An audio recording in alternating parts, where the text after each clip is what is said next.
민서연, 너 무슨 짓을 하는 거야? 집에 있던 것들 다 어디로 갔어? 다 어디다 쳐버린 거야? 집을 완전히 망가뜨리려는 거냐? 내 이름은 민서연. 남들이 보기에 내 인생은 로또 1등의 당첨이라도 된 듯한 모양새일 것이다. 서울 성북동의 단독주택에 살면서 아침 9시 출근, 저녁 5시 퇴근 같은 건 나와 상관없는 이야기. 내 하루는 꽃꽂이, 베이킹, 필라테스로 채워지고 가끔 친구들과 우아하게 애프터눈 티를 즐기는 게 전부다. 내 남편 강지훈은 요즘 한창 잘나가는 IT 스타트업 미래테크의 팀장이다. 젊고 유능하며 잘생기고 번듯하다. 내가 손수 만든 정성스러운 도시락을 들고 그의 회사에 찾아갈 때면 나는 늘 동료들의 부러움 가득한 시선을 한 몸에 받는다. 지훈이 형은 전생에 나라를 구했나 봐. 서연이 형수님처럼 예쁘고 현모양처인 분이랑 결혼하고. 그럴 때마다 강지훈은 내 어깨를 감싸 안고 딱 적당한 자부심과 다정함이 어린 얼굴로 그들에게 말하곤 했다. 우리 서연이가 제 가장 든든한 버팀목이죠. 완벽하게 들리지? 꼭 드라마 속 한 장면처럼. 하지만 문이 닫히고 나면 이 완벽함이라는 달콤한 포장지 아래 어떤 추악함이 감춰져 있는지 아는 건 나뿐이다. 서연아, 오늘 산 저 화병, 또 어느 유럽 디자이너 한정판이야? 수백만 원은 좋기 하겠는데? 그는 양복을 벗어 소파 위에 아무렇게나 휙 던졌다. 며칠 전 내가 이탈리아에서 막 배송받은 수제 벨벳 소파였다. 나는 그의 양복을 옷걸이에 걸며 나지막이 말했다. 그렇게 안 비싸. 그냥 예뻐서 샀어. 오늘 피곤했지? 목욕물 받아놨어. 그는 하고 대꾸하며 욕실로 향했다. 내 곁을 지나치던 그는 문득 걸음을 멈추고 내 볼을 꼬집었다. 그 말투에는 점점 더 익숙해지는 가벼운 경멸이 섞여 있었다. 너는 이게 문제야. 돈 개념이 없어. 나 혼자 밖에서 죽어라 돈 버는데 너는 집에서 편하게 지내니까 돈 버는 게 얼마나 힘든지 모르지? 앞으로 뭐 살 때는 나한테 먼저 물어봐. 자꾸 이렇게 씀씀이가 해프면 안 돼. 내 얼굴에서 미소가 순간 굳었지만 나는 순순히 고개를 끄덕였다. 응, 알았어. 이게 우리의 일상이었다. 그는 점점 더 습관적으로 나를 가스라이팅했다. 넌 사회생활 안 해봐서 몰라. 내 고생을 내가 어떻게 알아. 내가 아니었으면 너 같은 고아가 어떻게 이런 생활을 하겠어. 같은 말들을 입에 달고 살았다. 그는 이런 상황을 즐기는 듯했다. 나를 세상 물정 모르고 오직 자신에게만 기생하는 연약한 존재로 만드는 것을. 그리고 나는 그 역할을 아주 잘 연기해왔다. 그를 사랑했으니까. 아니, 사랑한다고 믿었으니까. 나는 그 사랑을 위해 내 모든 날카로움을 거두고 남자는 밖에서 여자는 안에서라는 따뜻한 가족 드라마를 함께 연기해줄 의향이 있었다. 이번 주 금요일 오후 그가 회사에서 돌아와 나를 와락 껴안으며 흥분된 목소리로 말했다. 자기야, 주말에 회사에서 부산으로 1박 2일 워크숍 가. 팀워크 다지는 거래? 가족 동반이 안 돼서 아쉽다. 같이 가서 바다 보여주면 좋은데? 나는 웃으며 옷방에서 그의 여행 가방을 꺼내 와 익숙하게 갈아입을 옷과 면도기, 스킨케어 제품들을 챙기기 시작했다. 그가 가장 좋아하는 파란색 스트라이프 셔츠는 일부러 빳빳하게 다려서 맨 위에 올려놓았다. 나가서 술 좀 적당히 마시고 몸 챙겨. 내가 당부했다. 알았어, 잔소리꾼 마누라. 그가 등 뒤에서 나를 껴안고 내 어깨에 턱을 기댔다. 목소리에는 의기양양함이 가득했다. 돌아올 때 건어물 사올게. 나는 웃으며 그를 밀어냈다. 얼른 씻어. 땀 냄새나. 욕실로 들어가는 그의 뒷모습을 보며 내 얼굴의 미소가 서서히 사라졌다. 워크숍. 얼마나 서투른 거짓말인가. 지난 분기 그들 회사의 재무제표는 내가 직접 확인했다. 순이익이 15%나 하락했는데 이런 시기에 어떤 제정신인 스타트업이 전 직원을 데리고 부산 워크숍에 돈을 쓴단 말인가. 하지만 나는 아무 말도 하지 않았다. 그저 묵묵히 그의 여행 가방 지퍼를 잠그고 현관 앞에 가져다 놓을 뿐이었다.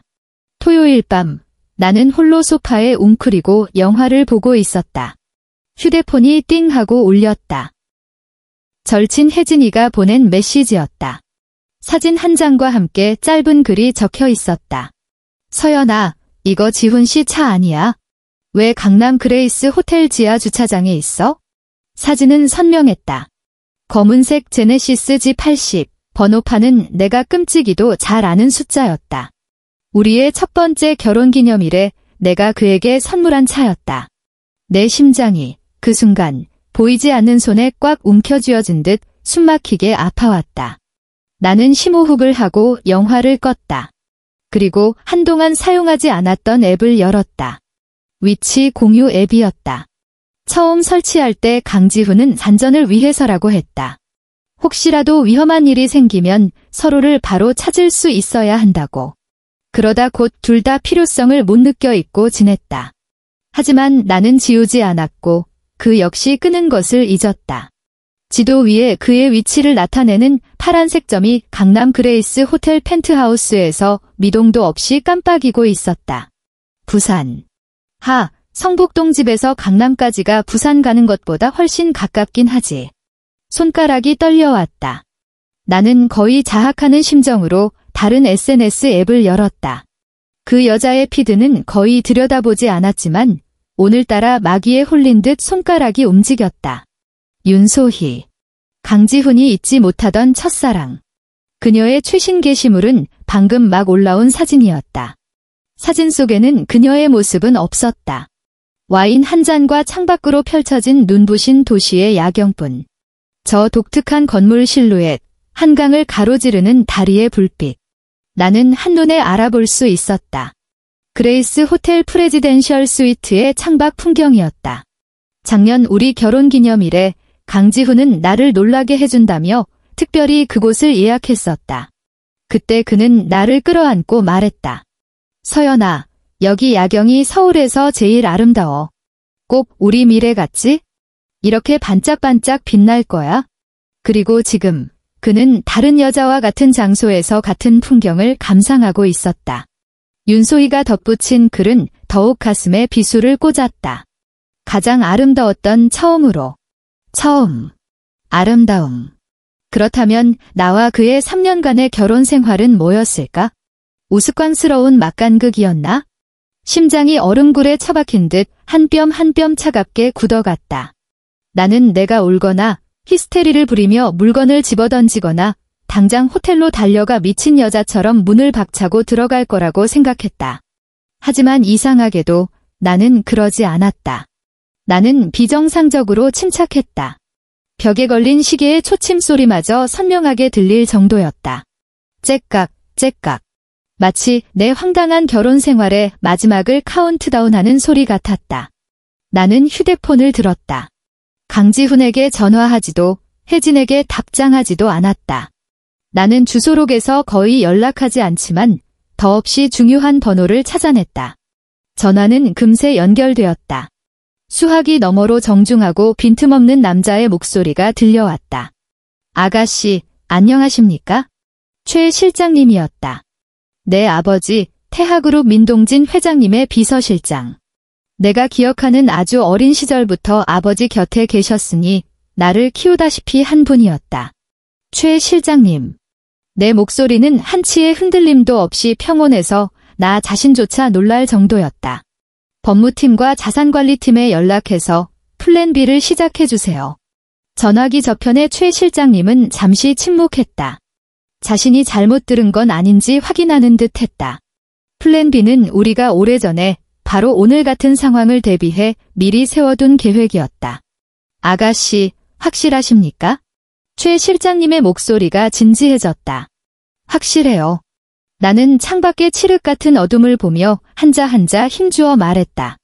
제 개인 명의, 그리고 서현투자, 샛별캐피탈 등 관련 계열사를 통해 미래테크에 제공된 모든 자산과 기술 지원을 회수하세요. 그리고 미래테크 이사회에 통보해서 마케팅팀 팀장 강지훈을 즉시 해고하라고 하세요. 알겠습니다, 아가씨. 즉시 처리하겠습니다. 최 실장님은 더 이상 아무것도 묻지 않았다. 전화를 끊고 나는 강지훈에게 메시지를 보냈다. 따지지도 울부짖지도 않았다. 그저 간단한 6글자였다. 즐거운 시간 보내. 그리고 그의 모든 연락처를 차단했다. 강지훈, 넌 아마 꿈에도 몰랐을 거다. 내가 그토록 자랑스러워하던 너의 커리어, 내가 목숨처럼 여기던 그 회사가 실은 우리 집의 거대한 비즈니스 제국 지도 위에서 널 내 황금 세 장 속 카나리아로 편안히 살게 해주려고 아무렇게나 놓아둔 장기짝에 불과했다는 걸. 넌 다정하고 현명하며 내 보호가 필요한 고아와 결혼했다고 생각했겠지. 하지만 넌 몰랐을 거야. 내가 제 발로 들어온 곳이 용의 둥지였다는 것을. 그리고 너는 그저 어리석고 가련한 한 마리 개미에 불과했다는 것을. 게임은 이제 끝내야지. 새벽 2시, 깊은 밤. 거대한 이사업체 트럭 한 대가 소리 없이 우리 집 대문 앞에 멈춰섰다. 차체에는 어떤 로고도 없었고 직원들은 통일된 검은색 유니폼을 입고 신속하고 전문적으로 움직였다. 불필요한 소음은 단 하나도 내지 않았다. 최 실장님 휘하의 최고급 팀으로 VIP 고객의 이런 특수 업무를 전문으로 처리하는 곳이었다. 내가 오래전에 예약해둔 터였다. 나는 실크 잠옷을 입고 차가운 대리석 바닥을 맨발로 밟으며 와인잔을 든 채 침착하게 그들을 지휘했다. 저쪽 이탈리아 펜디 커스텀 소파. 네, 조심해서요. 팔걸이 긁히지 않게. 벽에 걸린 박서보 화백님 그림은 항온 박스에 담아주세요. 서재에 있는 덴마크 뱅앤올룹슨 오디오 세트, LP판이랑 같이 전부 포장하시고요. 아, 그리고 제가 직접 디자인한 저 오픈형 주방. 안에 있는 주방 도구들, 독일 henkel 칼 세트부터 프랑스 르크루제 냄비까지 하나도 남기지 마세요. 직원들은 훈련된 대로 일사불란하게 움직였다. 2시간이 채 안 되어 나의 수많은 애정과 돈으로 채워져 있던 삶의 온기가 가득했던 집은 텅 비어버렸다. 차가운 벽과 바닥만 남아 마치 내장이 모두 파헤쳐진 거대한 뼈대처럼 앙상했다. 나는 우리가 함께 쓰던 옷방으로 들어갔다. 이곳의 절반은 내 것, 절반은 강지훈의 것이었다. 나는 손짓으로 내 쪽의 모든 옷과 가방, 신발을 전부 포장해 가져가라고 지시했다. 에르메스 버킨백부터 샤넬 오뜨꾸띠르 드레스, 로저 비비에의 보석 장식 구두와 로로피아나의 캐시미어 코트까지. 한때 그가 나의 허영심과 낭비벽의 증거라며 비난했던 이 물건들은 이제 내 눈에 그저 처리해야 할 잡동사니에 불과했다. 그리고 강지훈에게 속한 절반은 그대로 남겨두었다. 아니, 그대로는 아니었다. 나는 직원들에게 옷걸이에 걸려있던 그의 모든 양복, 셔츠, 코트를 전부 내리게 한 뒤 쓰레기를 버리듯 아무렇게나 옷방 중앙 바닥에 쌓아두게 했다. 내가 한때 정성껏 다리고 관리했던 그 옷들이 이제는 구깃구깃하게 뭉쳐져 주인을 잃은 넝마 더미처럼 보였다. 나는 눈앞의 광경을 만족스럽게 바라보았다. 이 텅 빈 공간의 울림이 그 어떤 히스테릭한 싸움보다 더 강력한 힘을 가졌다. 그때 내 개인 변호사인 김 변호사님이 팀과 함께 도착했다. 그가 내게 미리 준비해둔 이혼 서류를 건넸고 나는 다시 훑어볼 가치도 없다는 듯 맨 끝에 내 이름을 서명했다. 민서연. 김 변호사님, 다른 서류는요? 내가 물었다. 여기 있습니다. 민 이사님. 김 변호사님이 다른 파일을 건넸다. 파일을 열자 소름 끼치도록 상세한 미래테크의 지분 구조도와 수십 페이지에 달하는 내부 거래 및 기술 지원 목록이 들어 있었다. 알고 보니 강지훈이 다니던 미래테크는 겉보기에는 몇몇 젊은 기술 천재들이 설립한 스타트업이었지만 실제로는 3년 전, 즉 나와 강지훈이 결혼하기 직전에 이미 내 아버지 소유의 벤처 캐피탈 회사인 샛별 캐피탈을 통해 비밀 계약으로 51%의 지분을 인수당한 상태였다. 이 모든 것은 그저 당시 강지훈과 열애 중이던 내가 그가 유망한 스타트업에 들어가 큰 사업을 일궈내고 싶다는 야심찬 포부를 내비쳤기 때문이었다. 나는 그에게 내 집안 배경을 알려 부담을 주고 싶지 않았기에 그저 어린애 투정처럼 아버지에게 넌지시 그 이야기를 꺼냈을 뿐이다. 결과는 이랬다. 내 딸바보 아버지는 내 결혼 생활이 심심하지 않도록 내 남편의 사업이 순탄하도록 자본의 힘을 동원해 강지훈이 눈여겨보던 그 회사를 우리 집안의 산업으로 만들어버린 것이었다. 지난 몇 년간 강지훈은 회사에서 승승장구하며 평사원에서 팀장까지 올랐다.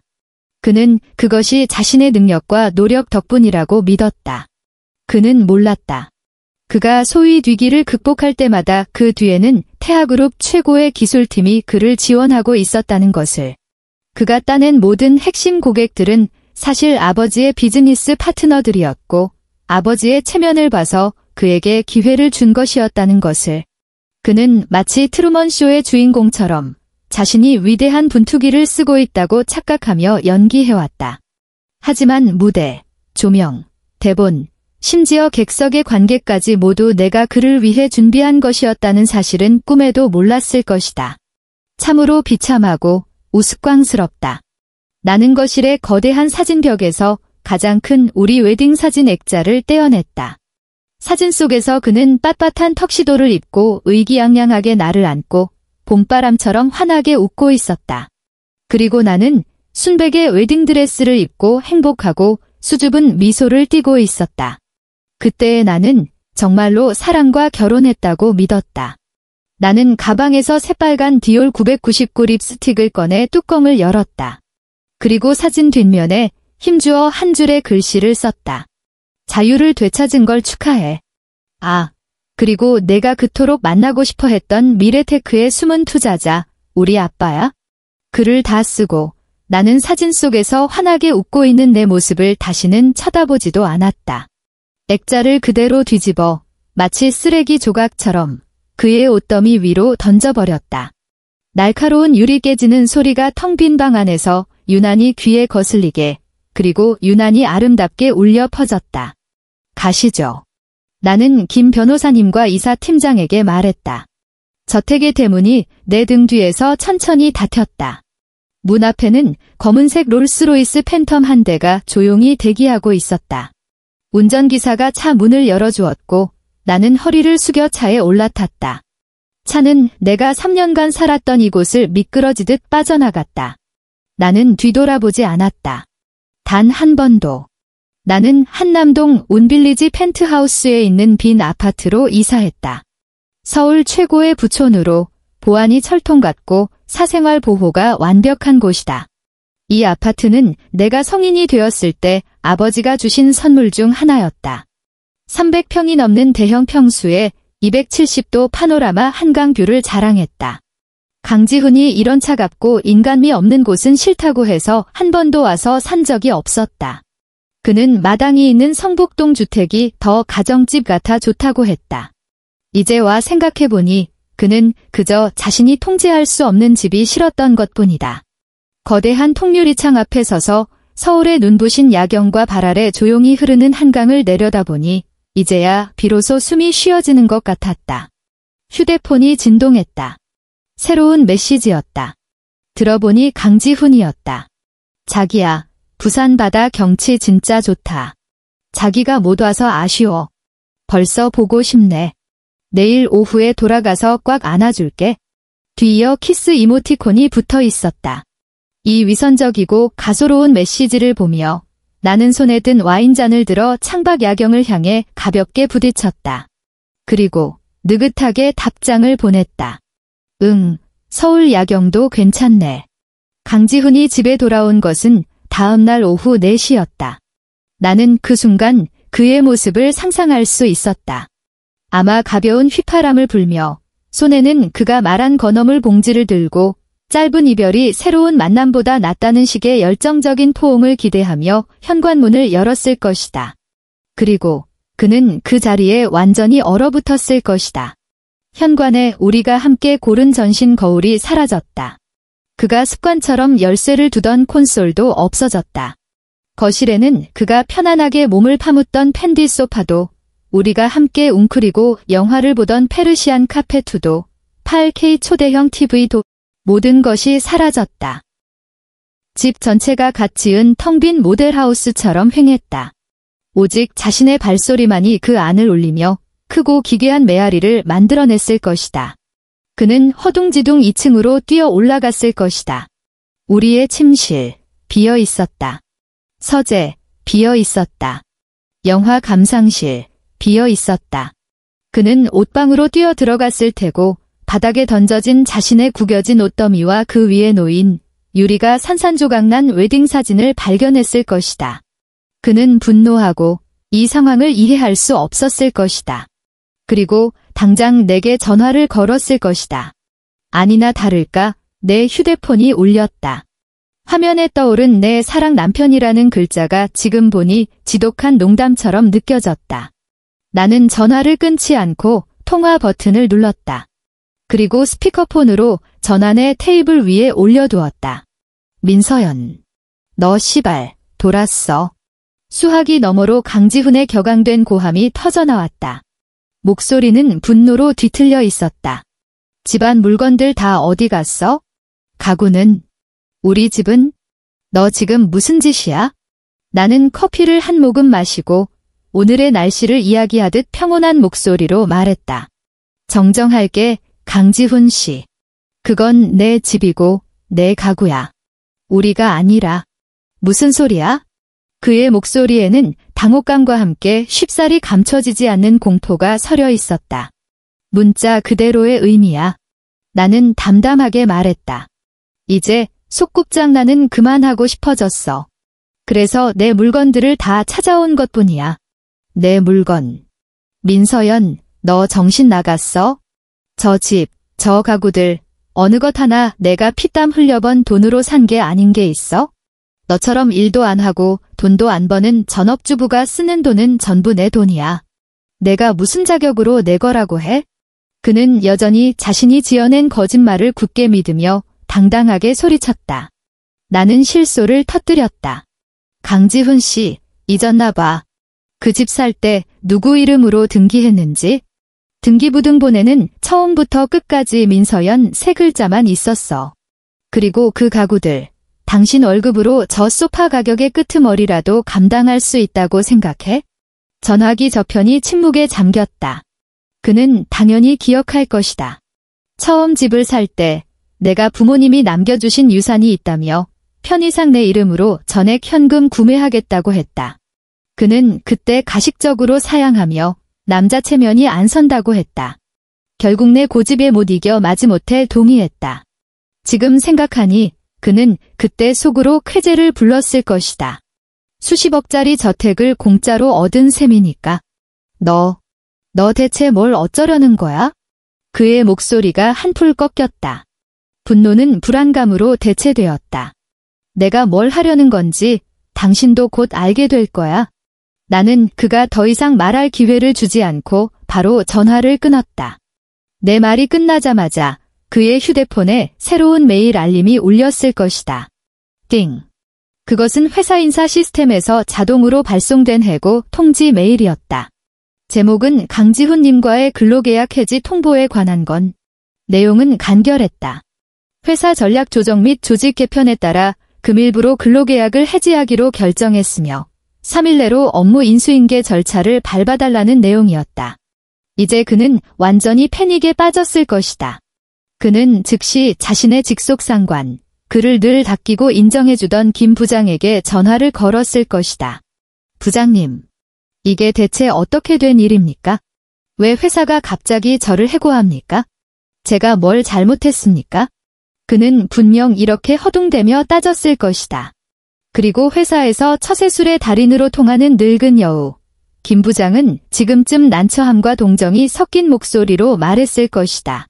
아이고, 지훈 씨, 이거 내 뜻이 아니야.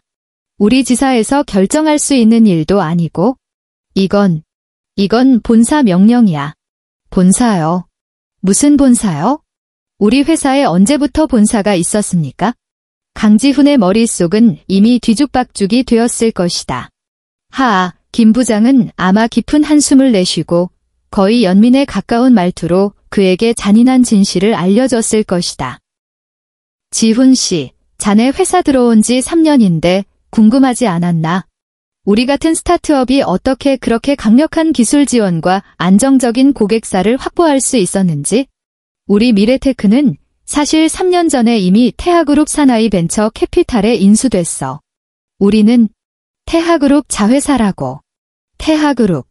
그 네 글자는 마치 거대한 번개처럼 강지훈의 머릿속에서 터져나갔을 것이다. 그는 바보가 아니다. 이쯤 되면 모든 단서들이 순식간에 머릿속에서 하나로 맞춰졌을 것이다. 그가 낭비벽 심하고 세상 물정 모른다고 무시했던 아내가 아무렇지 않게 성북동의 단독주택과 그가 가격표조차 볼 엄두를 못 내던 수많은 명품들을 사들이던 모습. 그가 한 번도 뵌 적 없지만 내가 작은 사업을 하신다고만 말했던 장인어른.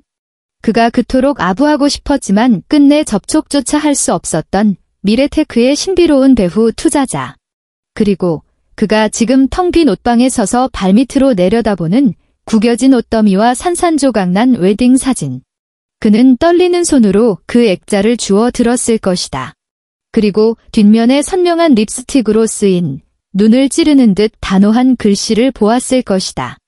자유를 되찾은 걸 축하해. 아, 그리고 내가 그토록 만나고 싶어 했던 미래테크의 숨은 투자자, 우리 아빠야? 모든 퍼즐 조각이 이 순간 완벽하게 맞춰졌다.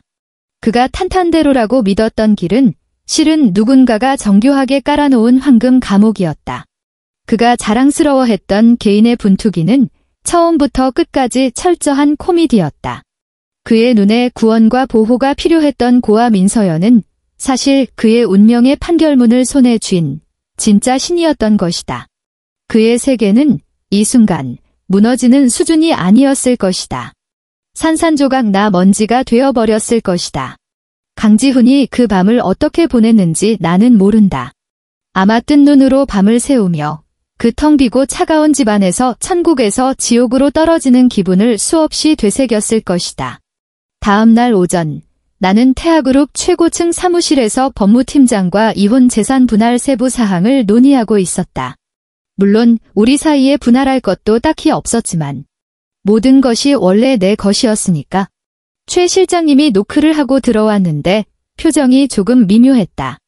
아가씨, 강지훈 씨와 그의 모친, 그리고 윤소희라는 여성이 1층 로비에서 아가씨를 꼭 뵙겠다고 합니다. 나는 눈을 들어 조금 놀랐다. 적어도 이틀은 폐인처럼 지낼 줄 알았는데 이렇게 빨리 찾아올 줄이야. 게다가 엄마와 첫사랑까지 데리고? 이건 무슨 해괴한 조합이지? 막장 드라마라도 찍어서 내 마음을 약하게 만들려는 속셈인가? 안 맞나? 나는 고개를 숙여 서류를 계속 보며 말했다. 보안팀에 처리하라고 하세요? 회사 정상 업무에 지장 주지 않게? 알겠습니다. 최 실장님이 고개를 끄덕이고 나가려 했다. 잠깐만요. 내가 그를 불러 세웠다. 오늘 점심에 박 이사님과 회사 근처 일식집에서 약속 있으니 제 차를 정문으로 바로 대기시켜주세요. 네, 아가씨. 최 실장님은 내 뜻을 알아차리고 물러났다. 정오 12시, 나는 시간에 맞춰 1층으로 내려갔다. 엘리베이터에서 내리자마자 로비에서 소란을 피우고 있는 세 사람이 눈에 띄었다. 강지훈의 어머니는 전형적인 한국 아줌마의 모습으로 두 손을 허리에 얹고 성난 얼굴로 경비원들에게 삿대질을 하며 소리치고 있었다. 윤소희는 그 옆에서 하늘하늘한 흰색 원피스를 입고 세상 모든 억울함을 짊어진 듯 고개를 숙이고 있었다. 그리고 강지훈, 나의 전남편은 몹시 초라한 모습이었다. 머리는 헝클어졌고 눈은 퀭했으며 수염도 깎지 않은 채 어제 입었던 구겨진 셔츠를 그대로 입고 있었다. 그는 나를 보자마자 눈이 번쩍 뜨이며 마지막 구명줄이라도 잡은 듯 내게 달려들었다. 서연아, 서연아, 내 말 좀 들어봐. 그가 다가오기도 전에 내 주변으로 검은 양복에 이어피스를 낀 경호원 4명이 즉시 에워싸며 인간 벽을 만들어 그를 3미터 밖에서 막아섰다. 서연아, 내가 잘못했어. 정말 잘못했어. 다 윤소희가 꼬드긴 거야. 내가 잠깐 정신이 나갔었어. 제발 한 번만 기회를 줘, 응? 우리 다시 시작하자. 그는 목이 쉬어라 외쳤다. 얼굴에는 후회와 애원이 가득했다. 그의 어머니도 따라 소리쳤다. 야, 이 나쁜 년아. 우리 지훈이가 너한테 뭘 잘못했는데 이따위로 굴어. 우리 집을 통째로 드러내? 내가 인간이야. 당장 우리 지훈이 직장 돌려놔. 나는 그들에게 눈길 하나 주지 않고 그들 곁을 스쳐 지나갔다. 내 하이힐이 반짝이는 대리석 바닥에 부딪히며 또각, 또각 규칙적인 소리를 냈다. 마치 이 소란스러운 연극의 막을 내리는 종소리처럼. 강지훈은 내가 본체만체하자 더욱 흥분해서 경호원들을 뚫으려 애쓰며 계속 외쳤다. 서연아, 아빠, 장인어른, 제가 잘못했습니다. 제발 장인어른께 말씀 좀 잘해주세요. 저 이 일자리 없으면 안 돼요. 서연아. 그가 장인어른이라는 단어를 외치는 것을 듣고 하마터면 웃음이 터질 뻔했다. 참으로 역설적이다. 결혼 3년 동안 그는 내 아버지 얼굴 한 번 본 적 없으면서 이제 와서 저렇게 살갑게 부를 낯짝이 있다니. 나는 걸음을 멈추지 않고 경호원들의 호위 아래 그룹 정문을 나섰다. 검은색 롤스로이스 팬텀이 계단 아래 조용히 대기하고 있었고 운전기사가 공손하게 차 문을 열어주었다. 허리를 숙여 차에 오르는 순간 나는 차창 너머로 로비에 있는 그들을 마지막으로 쳐다보았다. 강지훈은 경비원들에게 붙들려 잿빛 얼굴을 하고 있었다. 그의 어머니는 여전히 분이 안 풀리는지 욕설을 퍼붓고 있었다. 그리고 늘 연약한 백년처럼 굴던 윤소희는 내가 차에 오르는 순간 숨길 수 없는 경악과 질투가 뒤섞인 눈빛을 보였다. 아마 그 순간 그녀는 깨달았을 것이다. 자신이 그토록 자랑스러워하던 첫사랑이라는 타이틀이 내 앞에서 얼마나 우습고 하찮은 것인지를. 그녀는 자신이 이겼다고, 내게서 강지훈을 빼앗았다고 생각했겠지만 실은 내가 버린 곧 아무것도 아닌 존재가 될 쓰레기를 주워갔을 뿐이라는 것을. 차는 부드럽게 출발했고 그 소란스러운 막장 드라마를 까마득히 뒤로했다. 그 후의 일들은 모두 최 실장님을 통해 보고받았다. 직장과 후광을 모두 잃은 강지훈은 곧바로 윤소희에게 버림받았다. 그토록 그를 사랑한다며 가장 아름다웠던 처음으로 돌아가자던 여자는 그가 태아그룹에서 찍혀 무일푼이 되었다는 사실을 알자마자 흔적도 없이 사라졌다. 마치 처음부터 존재하지 않았던 사람처럼. 현실이라는 단어는 때로 그 어떤 복수보다 더 직접적이다. 그리고 강지훈의 처지는 내 생각보다 더 최악이었다. 한국 재계에서 태아그룹의 위상은 절대적이었고 아버지가 그저 약간의 언질만 주었을 뿐인데도 IT 업계 전체에서 그를 고용하려는 회사는 더 이상 나타나지 않았다. 그가 낸 모든 이력서는 휴지 조각이 되었고 과거 형님 동생 하던 동료와 친구들도 모두 그를 피했다. 그는 구름 위에서 진흙탕으로 곤두박질 쳤고 산산조각이 났다. 생계를 유지하기 위해 그는 내가 선물했던 제네시스를 팔고 어머니 집에서 나와 서울의 외진 고시원에 몇 평짜리 방을 얻었다고 한다. 나중에는 대리운전을 시작했다는 소문도 들렸다. 한때 말끔한 양복을 입고 고급 오피스 빌딩을 드나들던 엘리트가 이제는 깊은 밤 남의 차를 몰며 술 취한 손님들을 집에 데려다주는 신세가 된 것이다. 그리고 나는 몇 년간 길러온 긴 머리를 자르고 세련된 단발로 변신했다. 태하그룹에 정식으로 입사하여 전략기획실 신임 이사로서 가업을 잇기 시작했다. 나는 더 이상 꽃꽂이나 베이킹만 하던 민서연이 아니었다. 태하그룹의 민서연이었다. 석 달 후 나는 최신호 포브스 코리아의 커버를 장식했다. 사진 속에서 나는 몸에 딱 맞는 흰색 수트를 입고 단호한 눈빛으로 정면을 응시하고 있었다. 헤드라인은 이랬다. 태하의 공주, 귀환하하. 현모양처에서 비즈니스계 신데렐라로의 화려한 변신. 이 잡지는 한동안 서울에서 가장 핫한 경제지가 되었다. 또 몇 달이 지나 태하그룹은 몇몇 유수기업과 연합하여 강남 그레이스 호텔에서 대규모 자선 디너 파티를 개최했다. 맞다. 강지훈과 윤소희가 미래를 즐겼던 바로 그 호텔이었다. 나는 일부러 이곳을 선택했다. 주최 측 대표로서 나는 강렬한 붉은색 백리스 드레스를 입고 무대에 올라 연설했다. 스포트라이트 아래에서 나는 여유롭고 당당하게 말을 이어갔다. 무대 아래에는 한국 각계의 최고 명사들이 샴페인 잔을 들고 내 말에 집중하고 있었다. 그리고 내 시야 끝에 익숙하면서도 낯선 형체가 들어왔다. 연회장 구석에서 웨이터 유니폼을 입은 한 남자가 고개를 숙인 채 묵묵히 손님들의 잔에 와인을 채우고 있었다. 그는 많이 마르고 까매졌으며 등은 더 이상 꼿꼿하지 않고 삶의 무게에 짓눌린 듯 구부정했다. 강지훈이었다. 나는 예상하지 못했다. 이곳에서 이런 방식으로 그와 재회하게 될 줄은? 운명의 장난은 때로 그 어떤 작가가 쓴 각본보다도 극적이다. 파티가 중반을 넘어 손님들이 자유롭게 교류하기 시작했다. 나는 와인잔을 들고 우아하게 사람들 사이를 오갔다. 공교롭게도 강지훈이 담당하는 구역이 바로 내가 있는 테이블이었다. 그는 쟁반을 들고 다가와 테이블 위의 빈잔들을 치우기 시작했다. 그는 계속 고개를 숙이고 있었다. 마치 자신의 몸을 최대한 움츠려 누구의 눈에도 띄지 않으려는 듯 했다. 그가 내 앞에 와서 내 옆에 빈잔을 집으려 손을 뻗었을 때 내가 나지막이 입을 열었다. 수고하시네요. 내 목소리는 크지 않았지만 소란스러운 연회장 안에서 그의 귀에는 선명하게 박혔을 것이다. 그의 몸이 격하게 굳었다. 쟁반을 든 손이 심하게 떨리며 그 위에 잔들이 부딪혀 쨍그랑하는 작은 소리를 냈다. 그는 천천히, 아주 천천히 고개를 들었다. 내 개의 눈이 마주쳤다. 그의 눈에는 경악, 수치심, 후회, 그리고 내가 읽을 수 없는 절망이 가득했다. 그는 입을 벌리고 목을대를 움직였지만 한마디도 내뱉지 못했다. 한때 그토록 능변이었고 내 앞에서 거침없이 말하던 강지훈이 지금은 실어증 환자처럼 보였다. 나는 그를 보며 마치 전혀 모르는 낯선 사람을 대하듯 점잖고 서먹한 미소를 지었다. 파티가 끝나고 손님들이 하나둘 자리를 떴다. 나는 서두르지 않고 자리에 앉아 내 운전기사를 기다렸다. 강지훈은 다른 웨이터들과 함께 내가 앉았던 테이블을 치우러 왔다. 그는 여전히 고개를 숙인 채 동작은 뻣뻣했고 감히 나를 쳐다보지 못했다.